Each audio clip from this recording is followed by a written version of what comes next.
Summit presenter today. Please welcome to the stage, Jeff Pan from Flymya. Take us away, Jeff. Good morning. Good morning, Phocuswright.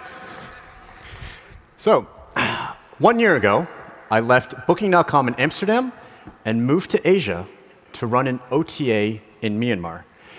If you're curious to know what it's like to run an OTA in Myanmar, these are the things that make my blood pressure rise every day. For starters, the local language in Myanmar is not recognized by Google, so our main customer acquisition supply is not available. In the most recent Ease of Doing Business Index, Myanmar placed above Syria, but below countries like Iraq and Sudan. Everything that you may have heard about Myanmar is probably true. 6 years ago, less than 1% of the population had access to internet or a smartphone. This is our engineering team. Even the tall white guy grew up in Myanmar without access to the internet. Less than 2% of the population has a credit or debit card. And this is our finance team. And when they want to transfer money between bank accounts, they can't do it electronically. We have an entire team whose only job function is to physically take bags of cash from one bank and go across the street and drop it off at another bank. We affectionately call these human APIs. We also have human APIs that collect airport data for us to convert into actionable insights. So, Miriam, I know that there's not a lot of sex appeal in flights or emerging markets, but do you know what is sexy? Solving pain points, very real pain points with technology. And we've gotten pretty good over the past year at selling flights in emerging markets. So, everything in Asia starts and ends with two things. Myanmar went from nobody having a smartphone to everybody having a smartphone in 3 years. And this trend plays out all across Southeast Asia. You're probably familiar with super apps like WeChat. In the middle is Myanmar's version of a super app. It is actually the fastest growing fintech digital wallet in the history of the world. And on the right is us inside of that super app as a primary way for users to book travel. We've also put in these payment integrations for locals on our checkout flow, and almost instantaneously, overnight, it doubled conversion. So we put about 80% of our resources into fintech, and our mobile-first strategy has created gravity with our airline partners. So if you download the mobile app for some of the local airlines, it's actually our mobile app in disguise.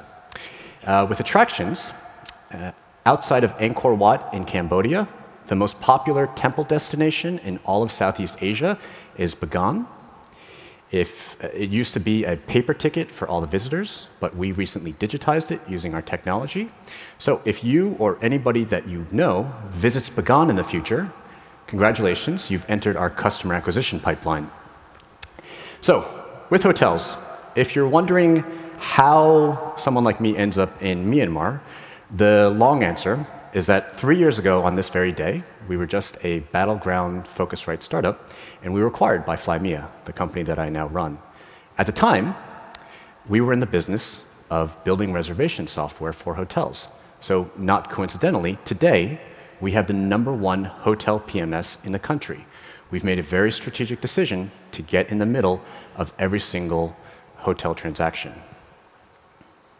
So if you kind of zoom out and step back, we've carefully positioned ourselves at the intersection of 3 very powerful global trends: payments, the growth of Asia, which will dominate online travel for the next decade, and trying to figure out ways to diversify away from Google as an acquisition source. Our biggest competitor in Myanmar recently raised at a $68 million valuation. In our past 90 days, we recently overtook them in key metrics like unique visitors and daily bookings. So the window for first mover advantage and being able to monopolize off of that is very small. It's already passed in markets like Indonesia, China, but we see a tremendous advantage to capitalize on markets like Cambodia, Laos, and Bangladesh. So, Flymya is a story about taking all the difficult things that make operating in emerging markets tricky and difficult and painful, and instead of using it as an excuse, turning it into a strategic advantage. We are the world's best executors in the world's worst business environments. Thank you. My name is Jeff Penn, and I run Flymya. Thank you very much, Jeff. Take a seat in the Dragon's Den. A slick salesman, and it's beautiful. And I want to congratulate you, too, on the whole story around Myanmar, because it's amazing. But the big question, you know, I've talked about this before, is Myanmar enough? Is Laos enough? Is Cambodia enough? Is Bangladesh enough? Because if they're not enough, and you want to come to Southeast Asia, there's a big company out of Bangkok that's doing pretty well in Southeast Asia. There's Traveloka and Ticket that have raised hundreds of millions of dollars. So is Myanmar enough? And if it's not enough, how do you get to the parts of Southeast Asia that other people have already got to? Right. So our first biggest milestone right now is we have to knock out our in-country competitor. We have to get rid of them.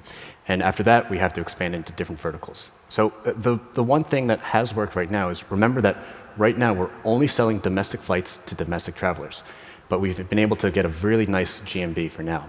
So I think, hopefully in the next year, you're going to see us expand into these markets. But again, we have a very small window. I get that, but even when the window is open, like, again, let's take Traveloka, I won't talk about Agoda. Traveloka's raised $950 million, and they're trying to take on Southeast Asia. How do you fight them? So what we do is we're very careful not to zig where others zag. Look, we can burn money and try and go after the feeding the funnel and getting that customer acquisition. But what we try and do is we try and optimize the resources that we have. So I am petrified every day of Traveloka and of Agoda and some of these companies, but we're in a race for speed. Hey, Jeff, this is Dee. Quick question for you. I think the same thing, right? About you being a great presenter. However, you talked about various aspects of your business model. I mean, I wrote down hotel, fintech, OTA, airline. You even talked about the social experiment you're doing. Yep. Who are you? What are you trying to do in addition to being, focused on Myanmar and global? That's a very good question. So we're a B2C OTA, just like any other OTA. But what we found very expensive, our cost per acquisition is like $9 when we do traditional performance marketing. So we had to be resourceful and find customer acquisition outside of the traditional methods. So you can see that we've taken on a very big effort with partnerships and strategic partnerships. And essentially, we take our B2C products, for example, our website, our mobile app, and we white label it for our partners. So everything from fintech wallets to airlines using our mobile apps. We found that to be a very cost-effective customer acquisition strategy. So this is all about customers. Because what I'm seeing and what I'm concerned about as a startup, you've got your money in many different areas. And the question is, can you be good in all of those areas? That's a very good point. We try and not position ourselves as a B2B SaaS startup, but I come from a B2B SaaS startup. The company that was acquired was a B2B SaaS startup. So obviously, it's in my DNA. It's what we knew we could execute. And in the long term, it should buy us time to really figure out the B2C side. It's tricky running an OTA. There's a lot of moving parts. So I was going to, just sort of thinking about your future, is it possible to establish brand with these travelers? Is the typical traveler here traveling once every couple of years? How frequently are they engaging with you? Yeah, so if you look at Myanmar, Myanmar as a country has probably an average GDP of $400 per month. One of the most interesting insights that we found were that when we looked at just a random selection of people at the airport, 70 to 80% of them had a credit card. So they're actually fairly wealthy, and they're actually very frequent travelers. And that actually plays out all across Southeast Asia. It was the key that Traveloka kind of unlocked by focusing on the domestic traveler. Thank you very much, Jeff. That's for Jeff. Well done. Good job.